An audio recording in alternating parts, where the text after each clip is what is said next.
తిరుమల తిరుపతి దేవస్థానం కొత్త పాలక మండలి సమావేశం జరుగుతోంది.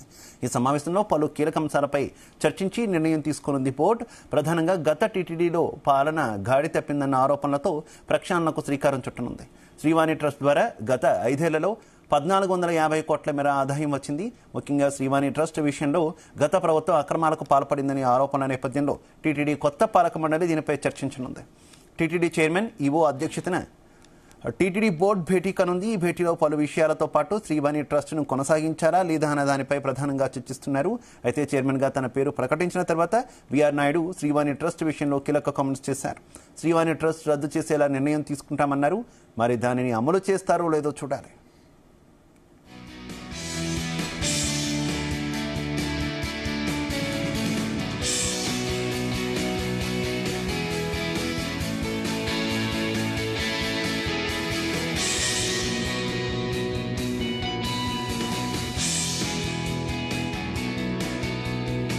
శ్రీవాణి ట్రస్ట్ కొనసాగించే అవకాశాలు స్పష్టంగా కనిపిస్తున్నాయి. ఇప్పటికే తిరుమలలో శ్రీవాణి ఆఫ్లైన్ టికెట్ల కేటాయింపు ప్రక్రియను మరింత సులభతరం చేసింది టీటీడీ.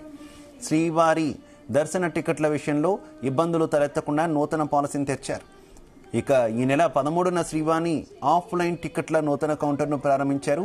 నూతన పాలక మండలిలోని కొందరు సభ్యులు కూడా శ్రీవాణి ట్రస్ట్ను కొనసాగించేందుకే మొగ్గు చూపుతున్నారు. అయితే గత ప్రభుత్వంలా కాకుండా జవాబుదారీలా పనిచేస్తామంటున్నారు. परमयोगी जन श्री परम पुरुष परात्पर परमात्मा रूप श्री तिरुवेंकट शरणु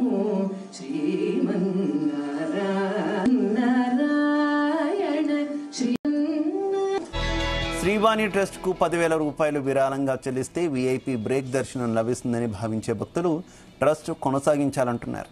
శ్రీవాణితో దళారీ వ్యవస్థ కట్టడవుతోందని భావిస్తున్నారు భక్తులు.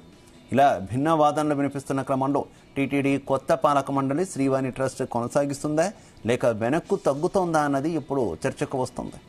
శ్రీవాణి ట్రస్ట్ విషయంలో టీటీడీ నిర్ణయం ఉత్కంఠ రేపుతోంది. ఇక లడ్డూలు అన్నప్రసాదాల నాణ్యత పెంచేందుకు నూతన టెండర్లను ఆహ్వానిస్తున్నారు. అలాగే కల్తీ నెయ్యి వ్యవహారం పెద్ద స్థాయిలో దుమారం రేపిన విషయం తెలిసిందే. నాణ్యమైన నెయ్యి కొనుగోలు వాటి పరీక్ష నిమిత్తం ల్యాబ్ ఏర్పాటుకు ఆమోదం తెలపనున్నారు. ఈ సమావేశంలో బోర్డు సభ్యులతో పాటుగా ఎమ్మెల్యేలకు ఇప్పటివరకు ఉన్న శ్రీవారి దర్శన సేవా టికెట్ల కోటా పెంపుపైన నిర్ణయం తీసుకున్నారు.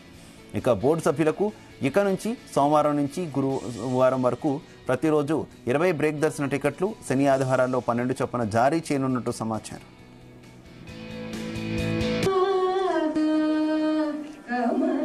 తిరుమలలో రాజకీయ ప్రసంగాలకు బ్రేక్ వేసేలా నిర్ణయం తీసుకోనున్నారు. గత ప్రభుత్వంలో బోర్డు తీసుకున్న కొన్ని వివాదాస్పద నిర్ణయాలన్నింటిపైన చర్చించనున్నారు. సామాన్య భక్తులకు దూరమైన వైకుంఠం క్యూ కాంప్లెక్స్ 1ను పూర్తి స్థాయిలో తిరిగి అందుబాటులోకి తీసుకొచ్చే అంశంపై నిర్ణయం తీసుకోనున్నారు. తిరుమలలో అన్యమత ప్రచారానికి తీసుకోవాల్సిన చర్యలతో పాటుగా అన్యమతస్తులను ఉద్యోగులుగా కొనసాగించమని ఇప్పటికే చైర్మన్ స్పష్టం చేశారు.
कमला सती मुख कमल